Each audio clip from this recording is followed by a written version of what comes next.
Somos Asamblea Radio. Juntos, legisladores y comunicadores, avanzamos en la construcción de una sociedad de inclusión, equidad y justicia. Para promover la participación ciudadana, escúchanos por seno.fm como Somos Asamblea Radio. Somos Asamblea Radio.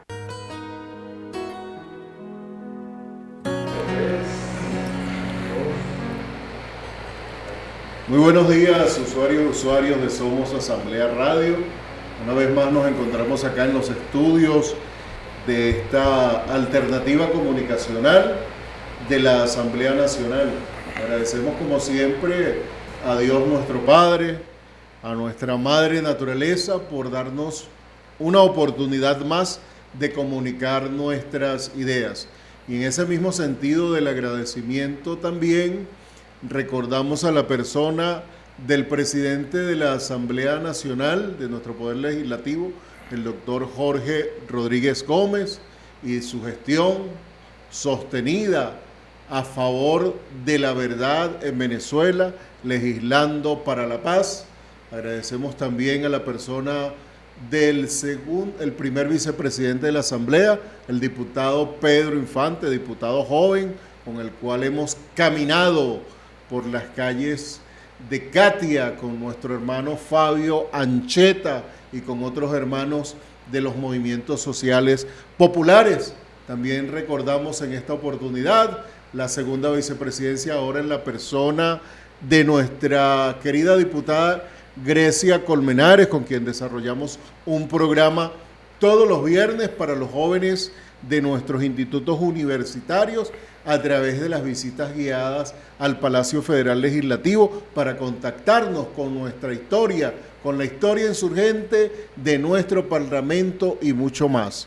Agradecemos también la oportunidad, el cariño, la confianza de la secretaria María Alejandra Hernández, secretaria de la Asamblea Nacional, y de nuestro hermano, el joven José Omar Molina, en la subsecretaría. Por supuesto, no podemos dejar de mencionar toda la iniciativa que ha puesto con este medio y este sistema de comunicación nuestro hermano el licenciado José Perales desde la Oficina de Participación Ciudadana con sus 3 direcciones de Cultura, Comunicación Alternativa y Popular y la Oficina para la Promoción de la Participación Ciudadana. De manera pues que todo este esfuerzo no es un esfuerzo improvisado, es un esfuerzo que tiene un sentido. El sentido es comunicar lo que se hace desde el Poder Legislativo en articulación con el Poder Popular, con nuestros comunicadores, para estar siempre en sintonía con lo que pasa en nuestra amada Venezuela. Y aquí la variedad de programas es diversa, desde la religión hasta los asuntos más políticos e históricos de nuestra patria. Y nosotros, por el hecho de ser religiosos,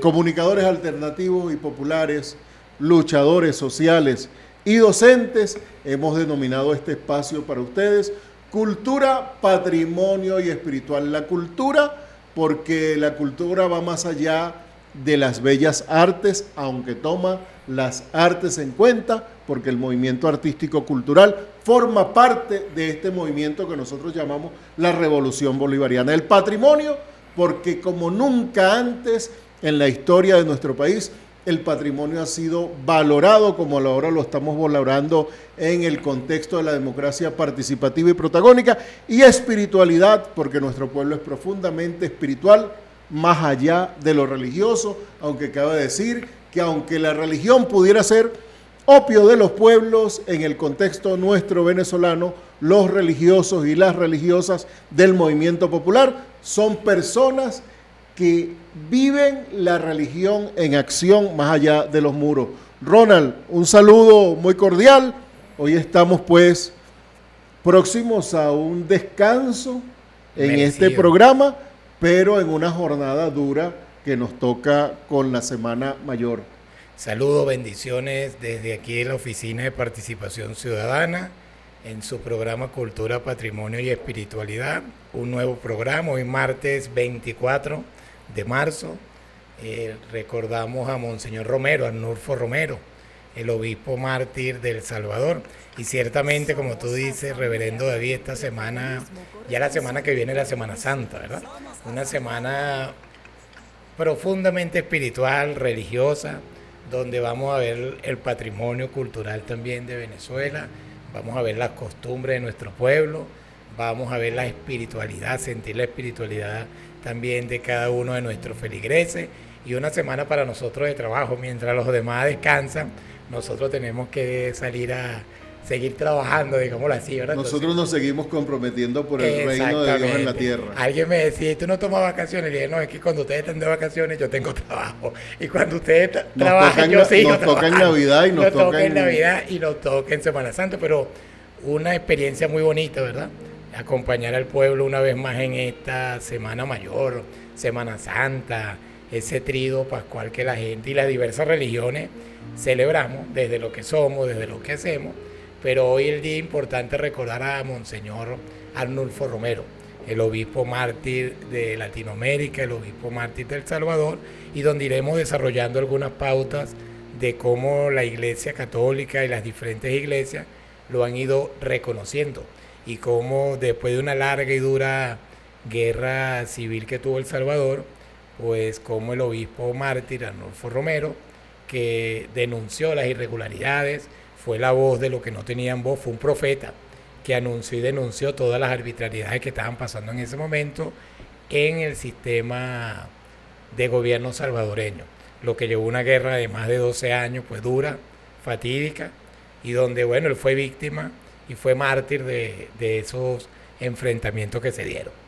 Bueno, algo que hoy debemos rememorar con especial cariño, desde que yo tengo uso de razón en la militancia de la fe, he admirado profundamente la persona de Óscar Arnulfo Romero, más allá de su jerarquía eclesial, porque eso formó parte de su testimonio en los últimos años de vida, la desclericalización de su vida para asumir la opción preferencial por los pobres. Y debo recordar esto porque somos memoria y somos memoria activa, eso forma parte del patrimonio.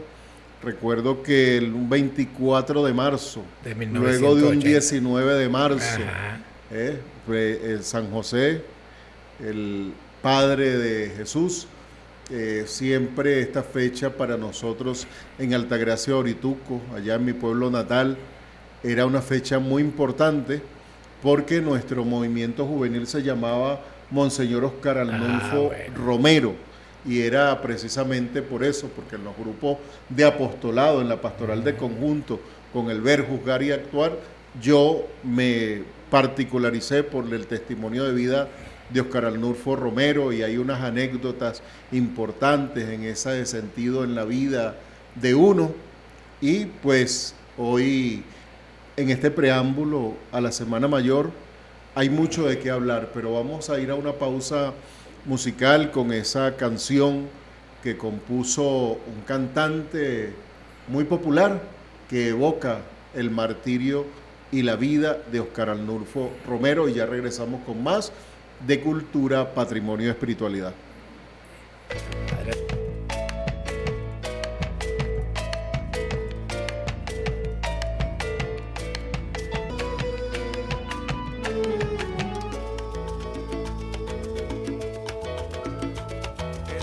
Protagonismo corresponsable por Venezuela. Somos Asamblea Radio.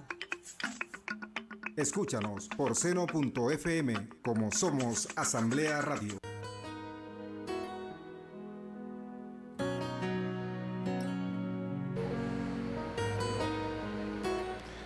Bueno, luego de escuchar esa canción un poco larga, pero con un mensaje bien explícito, bien contextualizado en el programa del día de hoy, 24 de marzo del año 2026, han pasado, creo que fue en el 2018, que el Papa Francisco canonizó a Monseñor Óscar Arnulfo Romero. Anécdotas de la vida de Óscar Arnulfo Romero. ¿Sabes que él estuvo postulado a ser Premio Nobel de la Paz en el año 1979, un año antes de su magnicidio? y le dieron ese premio Nobel de la Paz en esa oportunidad a Teresa de Calcuta. O sea que aquí podemos hacer una correlación de lo que es la geopolítica. En aquel momento, en aquel contexto, nuestro continente, un continente olvidado, llamó Karol Wojtyla a este continente el continente de la esperanza. De la esperanza. Se estaban levantando los movimientos de las teologías de la liberación. Y los movimientos sociales también estaban. Las teologías de la liberación aquí son distintas, claro, porque hablan de la esencia del movimiento latinoamericano. Es el movimiento que interpreta la realidad teológica desde la visión latinoamericana. Por eso la teología de la liberación puede ser llamada o teología de la liberación o teología latinoamericana, porque nosotros tenemos una manera de interpretar el texto sagrado muy a la razón de nuestro continente americano, suramericano, y en ese momento pues más influenciado por las corrientes eurocéntricas y de la lucha en la India por los más desfavorecidos, surge la posibilidad de ese premio Nobel de la Paz, que ya sabemos todos los vicios que tiene ese premio Nobel de la Paz, y se le otorga a la Madre Teresa de Calcuta, que jamás podemos comparar a Teresa de Calcuta con ese personaje que ganó el premio Nobel de la Paz aquí en Venezuela, más allá de los vicios que tiene ya esa Fundación Nobel de la Paz. ¿Qué hubiera pasado si lo gana Monseñor Oscar Arnulfo Romero? Tal vez eso hubiera protegido su vida del martirio. Precisamente de eso tenemos que hablar, porque empieza Monseñor Oscar Arnulfo Romero en el año 75, 76 a tener expresiones duras, de denuncia fuerte contra los grupos armados, contra la violencia, especialmente la violencia desatada contra los pobres y contra los campesinos. Pero Ronald, conversanos un poco más de esto, sobre la vida, de cómo Monseñor Oscar Arnulfo Romero llega a ser obispo y ese perfil que mantiene en la opción preferencial por los pobres. Fíjate, David, que él era, lo vendían como un obispo conservador, o sea, un hombre que era muy pacífico, un hombre muy tranquilo. En una de las películas de Arnulfo Romero sale que cuando lo eligen le dicen: no, vamos a elegir a este obispo porque este no nos va a dar problema en El Salvador, necesitamos pacificar el país, él no va a generar problema. Y resulta que cuando lo hacen obispo ya él venía denunciando, ya él venía siendo profeta, siendo un profeta, siendo el profeta pues de anunciando y denunciando las situaciones, irregularidades que se estaban dando allá en El Salvador. Un hombre de fe, un hombre que dio testimonio de Cristo también, ¿verdad? Porque lo que tú decías, el método que se utilizaba en Latinoamérica, el ver, el juzgar y el actuar, veía la realidad latinoamericana desde desde su punto de vista, desde lo que estaba pasando en ese momento en El Salvador. Entonces lo eligen obispo para buscar la paz, para buscar que el país se pacifique, y él empieza a ver la realidad que estaba sucediendo, como él denuncia como profeta, pues él lleva la voz profética del pueblo. Recuerda que en la iglesia, cuando uno se bautiza, te dice que tú eres sacerdote, eres profeta y eres rey, ¿verdad? Eres profeta porque tú anuncias las irregularidades, anuncia la palabra de Dios y denuncia las irregularidades. Él anunció la palabra de Dios, un tipo muy humilde, lo tildaban de conservador, ¿no? Un tipo conservador, pero resulta que era un servidor del pueblo, un hombre que acompañó al pueblo en su esperanza y en su desesperanza también, en sus dolores, que acompañó al pueblo en toda la situación que se vivió en El Salvador durante todo ese momento. Y es un testimonio de fe, y es un testimonio de vida para las iglesias, para las distintas iglesias y para las distintas confesiones de fe, porque el anglicanismo también lo toma como un santo, el luteranismo lo reconoce también como un santo. Entonces la Iglesia Católica en el 18 pues lo llevó a los altares, después de un largo proceso donde él lo llevan a los altares y lo asocian también con las teologías de la liberación, con la teología latinoamericana. Por ahí hay un autor que habla de las teologías del pueblo también. Entonces todo eso pues va en convergencia, ¿verdad? Porque la teología latinoamericana se hace ¿de dónde? Desde nuestra realidad latinoamericana. La teología del pueblo tiene relación con la teología latinoamericana, y la teología de la liberación, esa corriente teológica que hablamos la semana pasada, ¿verdad? Donde también todo converge en la opción preferencial. ¿Por quién? Por los desprotegidos, por los pobres, por los invisibilizados de la tierra. Entonces, como estos obispos, y no solamente Monseñor Romero, hay otros obispos en Latinoamérica que también hicieron esa opción por los pobres. Y aquí en Venezuela conocemos sacerdotes que también han hecho esa opción por los pobres, que no es mala, es acompañar al pueblo en sus luchas, en sus sinsabores, darle ánimo, sembrar la esperanza, sembrar la reconciliación en el pueblo. Entonces, eso fue lo que hizo Monseñor Romero, y por eso, bueno, le costó el martirio. Él es un mártir de la fe, un hombre que por su fe defendió los valores cristianos y los valores de la paz del pueblo en ese momento, lo que se estaba viviendo en el pueblo. Dice el testimonio de vida de Monseñor Oscar Arnulfo Romero que uno de los testimonios fundamentales que llevan a la conversión, como pudiéramos decirlo, la conversión también del libertador Simón Bolívar, claro, después que visita Haití, es el martirio de Camilo Torres. También, sí. Camilo Torres, ese testimonio que, bueno, recientemente se acaban de exhumar sus restos, sí, y se colocaron en la Universidad de Medellín. Que era profesor en sociología. En sociología, sí, señor. Camilo Torres es uno de los pioneros de la sociología latinoamericana. ¿Y por qué me quiero referir a esto? Por todo ese reservorio moral, claro, y espiritual de nuestra América en sus mártires, que no solo son mártires, sino que construyen epístemes, claro, para la liberación, sí, generan conocimientos, claro, y todos esos conocimientos son bases, claro, para los movimientos que estamos viviendo en nuestra América, que llegan al presidente Hugo Chávez, que llegan a Evo, que llevan, sí, a Lula, que llevan a Correa, sí, a la presidencia, y a Lugo en su primer momento, a lo cual pues le tuvo miedo el norte y Europa. ¿Y por qué digo esto? Porque en este contexto donde conmemoramos el martirio de Monseñor Oscar Arnulfo Romero, nosotros tenemos que asumirlo, como decimos, con el pensamiento de Bolívar: alerta que camina la espada de Bolívar por América Latina.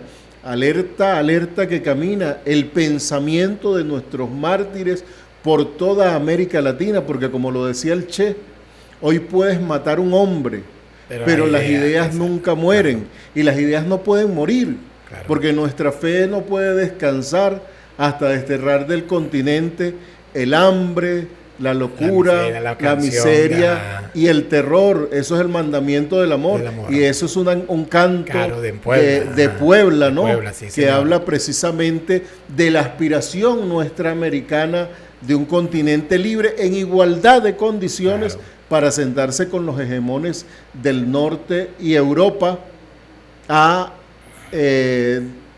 manejar las relaciones sin dominio. Claro. Entonces, hoy en este contexto, la mejor manera de rendirle un homenaje a Monseñor Oscar Arnulfo Romero y a todos los mártires de Centroamérica y de Venezuela también, claro, que en los años 80 dejaron su vida por las luchas del pueblo, es con la canción de Alí, aquella que dice que los que mueren por la vida no pueden llamarse muertos, porque su memoria pervive en nosotros, sí, señor, su memoria nos hace libre y su memoria nos está reesperanzando y reespiritualizando. Sí, sí, es importante eso, siempre recordar eso, esas personas que dieron, ¿verdad? Que dejaron un legado, que dejaron unas huellas en nosotros, y esas huellas pues son testimonio de fe. Todos estos personajes que tú nombraste, todos estos sacerdotes, dieron un testimonio de fe, como en Venezuela también los hay, ¿verdad? Porque si nosotros vemos... Sin ser sacerdotes dieron testimonio de vida, muchos sacerdotes también han dado aquí testimonio de fe, testimonio de vida, una persona que llevaron un camino correcto, de moral, de ética, y que uno siempre lo recuerda de buena manera. ¿verdad? Uno muchas parroquias en las que uno Recordábamos a Vidal en al el padre, preámbulo. al padre Vidal Atencio, como Vidal, Francisco Rondón, Vives Uriá, ¿verdad? Todo esto cubre el padre Huitá, que tuvo en la época del 70, 60. A nuestro hermano Cándido Roberto Rodríguez, todos ellos pues fueron testimonios de fe, fueron gente pues que desde lo que creía, desde el evangelio, pues sembró hasta Miguel Vargas. Hasta Miguel Vargas, sí señor. Sembraron la buena nueva en la gente, la buena nueva de salvación, acompañaron a la gente desde el evangelio y sembraron el evangelio. Y eso es importante, ese es el trabajo de todo ministro de Dios, pues llevar la buena nueva a las personas, desde lo que son, desde lo que hacen, desde donde están, desde donde se desenvuelvan. Ellos tienen que hacer el trabajo y esa es la misión. Eso es ser profeta. Y cuando tú eres profeta, bueno, tú es una misión fuerte, ¿verdad? Tienes que llevar la palabra de Dios a esos lugares donde la gente puede estar desesperanzada y donde la gente puede estar perdida, donde la gente no encuentra la luz. Pero estos ministros, los ministros tienen que hacer el trabajo de acompañar a la gente en eso, y fue lo que hicieron todos estos personajes de fe que se recuerdan hoy con alegría, ¿verdad? Porque la muerte no es el final del camino. Cuando hablamos del mártir, fíjate que el mártir es aquel que da la vida por lo que cree, ¿verdad? Por la fe. Eso es un mártir. Y eso son gente elegida para eso, ¿verdad? Porque tampoco uno dice, bueno, si yo no soy mártir, yo no voy a... Pero es una situación de fe que se presenta a lo largo de la vida. Entonces todo ministro, sea católico, romano, anglicano, donde esté, pentecostal, todo ministro de fe tiene un camino por recorrer, tiene un camino de ser profeta y de anunciar el reino de Dios y de también, bueno, de contrarrestar esa realidad y de buscar siempre la verdad y de buscar la esperanza y de reconciliar también al pueblo. En esta época, bueno, en época de reconciliación es decir, bueno, vamos a buscar la verdad, vamos a buscar las cosas que nos unen por un propósito. ¿Cuál es el propósito? Cristo. ¿Cuál es el propósito? La paz. ¿Cuál es el propósito? La patria. Entonces, por ahí deben ir los tiros en cuanto a anunciar el evangelio, sin ser fundamentalista, ¿verdad?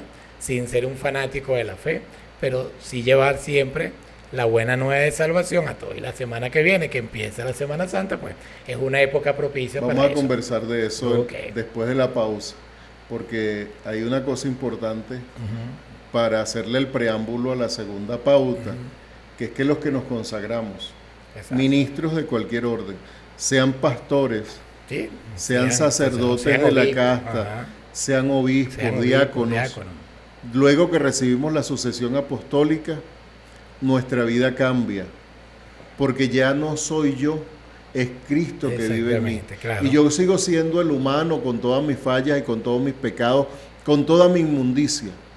Pero de algo sí estamos convencidos, es que nos consagramos al ministerio porque creemos en la trascendencia. Y nuestra vida poco importa si tenemos que darla a favor de la causa que escogimos. Sí. Y yo creo que Óscar Arnulfo Romero es un testimonio de vida de eso. Vamos a escuchar una letra del cantor del pueblo que nos habla precisamente del cierre de este segmento para entrar en materia de la Semana Mayor y del Tríodo Pascual. Seno.fm/Somos Asamblea Radio. Este programa sale también por YouTube, en diferido, por @poderileyes, es transmitido por TikTok por @poderileyes, igual por Instagram e igual por Facebook. De manera pues que ustedes pueden contactarse con nuestras ideas y con nuestros aportes al tema que estamos desarrollando desde la semana pasada, conversando sobre la teología de la liberación, la opción preferencial por los pueblos, base epistémica de la democracia participativa y protagónica, a lo que muchos le tuvieron miedo cuando Chávez habló del socialismo del siglo XXI, que no es el socialismo primitivo, sino un socialismo que es profundamente espiritual, creyente, es cristiano por antonomasia, porque ya es indoafricano, por el reconocimiento y la valoración que le hace nuestra revolución bolivariana a los pueblos indígenas. A propósito de eso, la semana pasada fue el Día del Niño y de la Niña Indígena y tuvimos una sesión especial en la Asamblea Nacional, una visita al Palacio Federal Legislativo, una fiesta muy bonita, solo pasa en democracia participativa y protagónica. Y en democracia participativa y protagónica, un año más, después de aquella vez que nos hicimos capellanes del Libertador, ¿recuerdas? En el año 2017, nuestro hermano Nahum, del gobierno de Distrito Capital ahora, y la almiranta Carmen Meléndez, le han dado un sentido renovado a la Semana Santa en la ciudad de Caracas. Hablemos de Semana Santa, Ronald, ¿qué significa eso? ¿Cuándo comienza? ¿Qué va a pasar el viernes? El tema de la carne o el pescado y todo ese asunto pues que se tiene, porque acabamos de salir del Ramadán. La semana pasada fue el último viernes del Ramadán. Sí, en este año coincidió el Ramadán, la fiesta penitencial de los musulmanes, ¿verdad? Y la Cuaresma, que también terminó este domingo, porque el próximo domingo 29, empieza la Semana Santa, Domingo de Ramos, ¿verdad? Nosotros la empezamos el viernes de concilio, donde hay algunas tradiciones, como decía, donde se le pide a la gente pues que no coma carne, ¿verdad? Que puede ingerir otro tipo de alimento como pescado, lo hacen de una manera penitencial. La Semana Santa nuestra, cristiana, católica, está enmarcada dentro de muchos ritos, símbolos y signos. Por lo menos el Domingo de Ramos la gente va a salir con sus palmas. Y hay una tradición, los palmeros de Chacao, que van al Ávila y bajan sus palmas y hacen una bendición de palma y la reparten en todas las iglesias de Chacao, en Chacao y en muchas iglesias. Eso es un símbolo, ¿ok? Eso es un signo que no es ni bueno ni malo, es un símbolo que nos recuerda cuando Jesús lo reciben con vítores, con alegría, con la palma. Hay gente que cree que la palma es mágica, ¿no? La palma es una palma normal, es bendecida, ¿verdad? Tiene un sentido para nosotros de respeto porque es el mayor símbolo. Reconocer que en ese ramo está la presencia, pues estamos celebrando y estamos dándole la bienvenida a la Semana Santa o estamos dándole la bienvenida a Cristo. Cada día de la Semana Santa se celebra algo, ¿ok? Entonces, por lo menos aquí el miércoles santo celebramos una imagen, veneramos, una imagen sería la palabra, que es el Nazareno de San Pablo, ¿verdad? De mucha tradición, de mucha fe, de mucha renovación. Usted va a ver a la gente de Caracas ese día desbordada, como la gente sale a venerar esa imagen y la sacan en procesión desde toda la parroquia de Caracas, la más pobrecita, la más humilde, la más sencilla, la más rica, va a sacar su imagen. Y el pueblo se va a congregar en torno a esa imagen del Nazareno. Que recordamos ahí, Jesucristo, Jesús en la cruz, Jesús con la cruz a cuesta, ¿verdad? Hay gente que dice, bueno, que es una tradición, la gente le pide, fíjate que yo tuve una amiga que su hijo nació con una enfermedad y ella se lo consagró el Nazareno. Entonces el niño, ella salía con el niño, ella se vestía de morado y salía a caminar en la calle de Caracas. Y yo le decía, ay, ¿quién hizo la promesa?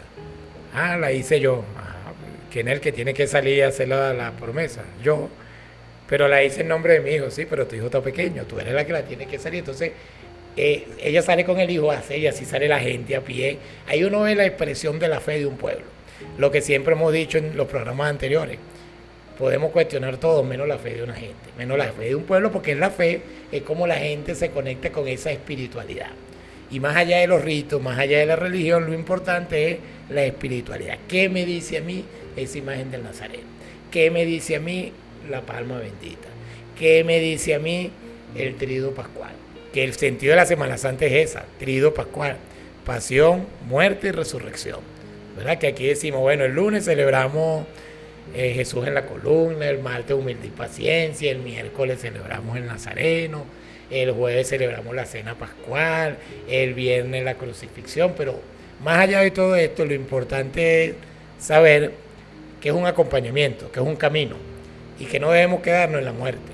A veces nosotros creemos en una religión de dolor y no creemos en una religión de amor, de vida y de resurrección.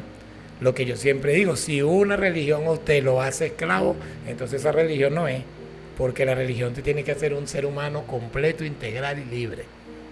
Y la gente no es para escandalizar al pueblo, porque cada quien expresa su religión como le parezca. Pero nosotros a veces tenemos una serie de ritos que nos esclaviza. Entonces creemos en el Cristo sufriente, sí, pero también creemos en el Cristo resucitado. Creemos en el Cristo que da vida. Creemos en el Dios de la vida y en el Dios del amor, no en el Dios de la muerte, porque la muerte simplemente es un paso, ¿verdad? Entonces en esta Semana Santa nosotros vamos a recorrer todo el camino que hizo Jesús de la vida, la pasión, la muerte y la resurrección. Y es algo cultural, es algo simbólico, es un patrimonio, ¿verdad? Porque el nazareno tiene cuántos años sacándolo en procesión. Eso es un patrimonio de Caracas. El día que aquí digan no sacamos el nazareno, bueno, yo no sé dónde se va a meter locura, porque la gente le va a decir, usted lo va a sacar. Entonces, el nazareno también es un patrimonio cultural, es un patrimonio de fe y es un patrimonio de vida para el pueblo caraqueño y para el de allá, el de Apure, creo que es el de Achagua. El de Achagua.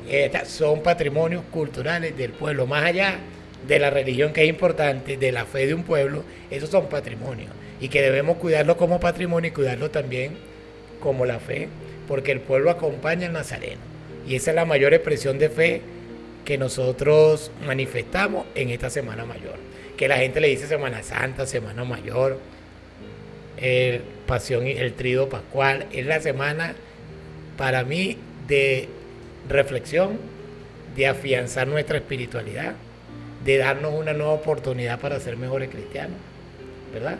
De recordar de dónde venimos y qué somos y hacia dónde debemos ir, y de incentivar la reconciliación y el respeto en todos nosotros. Porque ahí van a salir sirios y troyanos, y me perdonan la expresión, a expresar su fe, ¿verdad? Entonces no podemos decir, no, es que como este es de aquí, el nazareno une a la gente. El nazareno ha unido a la gente y lo va a seguir uniendo porque la gente sale a expresar su opinión. Ahora fíjate, Ronald, estamos en el tema del patrimonio, hablemos de las costumbres, Exacto. de las tradiciones. Recuerdo cuando era muchachito, Hace años, en los que años 60. a uno le decían, no te puedes bañar, no puedes pisar duro, Claro. no se puede amasar la harina. Mi mamá hacía los bollos y los guindaba en hojas de maíz en una cuerda. Los hacía los bollos aliñados. Me recuerdo porque yo hacía el pillaje de comerme más de un bollo de esos y era una época espectacular. Se secaba el pescado salado, y se hacía el gran guiso, se ponía en la nevera y se comía unos dulces y todas esas cosas de la Semana Mayor. Yo recuerdo la Semana Mayor así. Yo no recuerdo la Semana Mayor, por más católico vaticano que fui, en un sufrimiento, en un yo confieso, en un acto de contrición, sino más bien en el recogimiento espiritual. Y me recuerdo del barrio, me recuerdo que la gente se iba para el río, que hacía sancocho, que después se iba a la procesión del Nazareno, y que el Viernes Santo las 7 palabras, la adoración del monumento, después la fogata del sábado de gloria, y el domingo de resurrección todo el mundo despertaba a esa alegría, a la certeza de que después de esta vida y la muerte hay una eternidad. Así viví mi fe, y yo creo que así vive la fe el pueblo, ¿no? Porque muchos critican cuando el pueblo se va a la playa, cuando el pueblo va y se come una ternera porque no se puede comer carne en Semana Santa, cuando la unión familiar marca la pauta de esos días. Y yo creo, como tú muy bien lo dijiste, desde una visión diverso espiritual, que el mejor tributo que se le puede hacer a la Semana Mayor es vivirla en familia, vivirla en paz y en armonía con el hermano, ayudando al que no tiene, tal vez visitando al enfermo, tal vez dándole de comer al que no tiene de comer, como lo dice el Evangelio. Más allá de las formas, de las prácticas litúrgicas, que son importantes, ojo, no estoy diciendo que no sean importantes, pero hay que vivir en el amor, porque se trata de un momento especial, una semana completa, para reflexionar acerca de la contribución del Señor Jesús a nuestra liberación y a nuestra trascendencia. Y en ese contexto internacional, despreciamos las frases de un líder internacional que ha hablado horrible del Señor Jesús, y en contraposición nuestros hermanos musulmanes que han salido del Ramadán le han salido a decir que de su falta de respeto. Eso lo vivimos en nuestro contexto.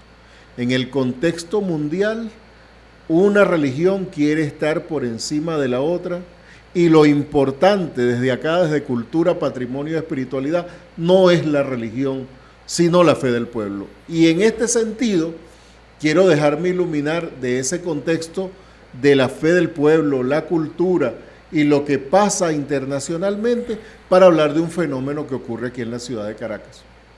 Aquí en la ciudad de Caracas también nuestros hermanos cristianos evangélicos pentecostales o neopentecostales los hemos visto ahora en las plazas haciendo clamor, haciendo las 7 palabras, presentando el Vía Crucis, dándole especial énfasis a los últimos días de la Semana Mayor, el jueves, el viernes y el sábado. Y de eso vamos a conversar un poco para nuestros usuarios y usuarios, nosotros como anglicanos, por qué para esos 3 momentos es la importancia de esta fiesta. Para el anglicanismo celebra el Tríduo Pascual, lo que tú has dicho, el jueves, viernes y sábado, que es el centro, ¿verdad? Que es el acontecimiento importante, la pasión, muerte y resurrección. Digamos que los demás días de Semana Santa, si se puede decir el término, es como un adorno, ¿verdad? Pero lo más importante es el viernes, el jueves, viernes y el sábado. ¿Por qué? Porque es el centro, es la pasión, es la muerte y es la resurrección. Entonces, lo que yo te decía en el anterior derecho de palabra, hay gente que celebra el Jueves Santo en los pueblos de Mérida. Hacen un plato que se llama los 7 potajes, que es un plato que te dan consciente 7 distintos sabores, y usted va a una casa y no se come ese plato, y eso es una ofensa para la gente, porque es una tradición. Entonces, la Semana Santa está rodeada de tradiciones, de costumbres, pero también de una espiritualidad. Y los días importantes, jueves, viernes y sábado, son eso, es acompañar a Cristo en la pasión, en la muerte y en la resurrección. Vivir el acontecimiento cristocéntrico, donde Cristo es el centro de nuestra vida y donde nosotros como anglicanos también celebramos esa fiesta, esa conmemoración, pero hacemos más énfasis en el Tríduo Pascual. El jueves, el viernes y el sábado, de lunes a miércoles no tenemos actividades, ¿verdad?, así religiosas, pero sí el centro es jueves, viernes y sábado. Pero acompañamos las otras. Acompañamos a las otras religiones, a donde nos inviten, nosotros vamos, ¿verdad? Pero nuestra fiesta principal, digámoslo así, es el jueves, el viernes y el sábado. La cena pascual, el jueves, ¿verdad?, donde se lavan los pies, una simbología en lavarse los pies, que significa el respetar al otro, el amor al otro, el servicio al otro, el entregarse por la gente. Después viene el Vía Crucis, que aquí en Caracas lo han hecho dramatizado muy bonito, ¿verdad? Es una tradición que se ha ido afianzando en el pueblo venezolano, que lo hacen dramatizado, eso es muy importante. Y terminamos el sábado con la Vigilia Pascual, que es el símbolo del fuego, de la purificación, de la luz, donde sale un cirio y hacen procesiones. Eso es importante. Y usted no le puede decir al pueblo, no, el pueblo se acompaña desde eso. Y los ministros son los orientadores en ese momento, los guías, los que van a, digámoslo así, que son los directores de la orquesta. Pero la orquesta no funciona sin el pueblo. La orquesta no funciona si la gente no participa, pues así es la Semana Santa. Imagínese una Semana Santa sin pueblo, una Semana Santa sin gente, una Semana Santa sin fe, sin espiritualidad, no es Semana Santa. Una Semana Santa sin costumbre, sin rito, sin patrimonio, no es Semana Santa. Entonces es un complemento, y los anglicanos celebramos las fiestas importantes, jueves, viernes y sábado, que gira en torno a la fe que es cristocéntrica. Exactamente. Un consejo a nuestros usuarios y usuarias. Si usted celebró el Día Comercial del Amor y la Amistad el 14 de febrero, ahora tiene razón para celebrar el Día del Amor y la Amistad el Jueves Santo. El Jueves Santo es la mayor muestra de amor que puede tener una persona por otra. Cristo lo dijo y lo practicó. Si el grano de trigo no cae y muere, no da fruto.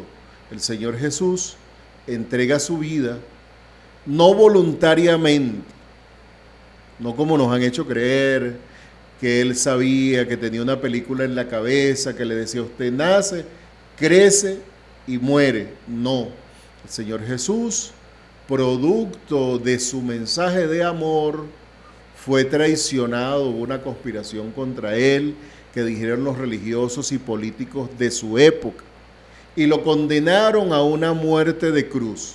Y aún en el Getsemaní, el Señor Jesús oraba y clamaba a Dios, Padre, si es posible, que se pase de mí este cáliz de dolor, pero que no sea mi voluntad, sino la tuya. ¿Qué quiero decir con esto? Que en el momento más tenebroso, más oscuro, Jesús tuvo miedo, lloró, oró, clamó, aceptó y vino la redención y vino la gloria. Ese es el momento crucial de la pasión, vida y muerte del Señor Jesús. Aceptar. Al aceptar, transformamos. Venezuela vive un momento muy particular.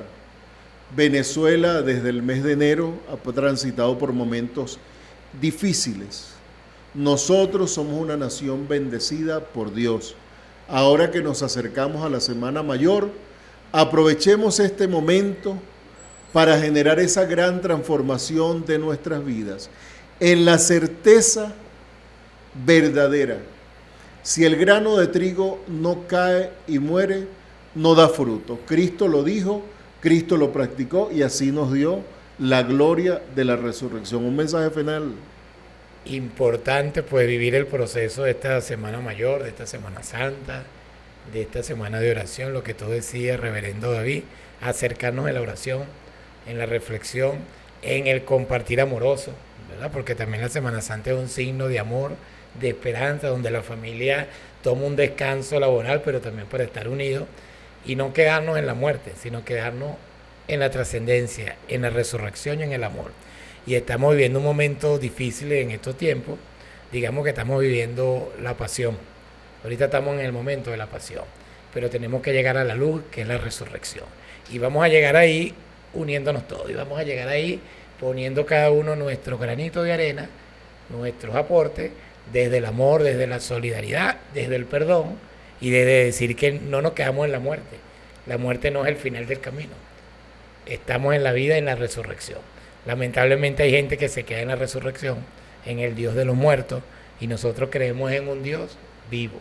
Y ese es el Dios en que nosotros proclamamos y el que nosotros creemos, desde lo que somos, desde lo que hacemos. Hay un santo que dice a Dios rogando, ¿verdad? Y trabajando. Pues bueno, nuestra fe tiene que ser eso, una fe activa. Cuando hay momentos de oración, hay momentos de oración. Cuando hay momentos de trabajo, hay momentos de trabajo. Pero cuando hay momentos de unirnos, también es el momento de unirnos. Y eso es la fe. Por eso hago mías las palabras de nuestro pasado ministro de Cultura, Ernesto Villegas, cuando en una entrevista dice: pido disculpas por lo que yo no entendí en un momento y ahora veo de otra manera, y pido por la concordia para que como venezolanos nos reencontremos. Es momento del perdón, es momento del encuentro, es momento de reesperanzarnos, porque Venezuela siempre vencerá. Esto ha sido todo por hoy. En Cultura, Patrimonio y Espiritualidad les damos la bendición en el nombre de Dios, que es Padre, que es Hijo y que es Espíritu Santo, y les invitamos a vivir una Semana Mayor en paz y en familia. Y no falten a la obra Vida, Pasión y Muerte de Jesús de Nazaret en la Plaza Bolívar, donde tendremos la responsabilidad de ser narradores de la pasión de Cristo. Bendiciones. Bendiciones.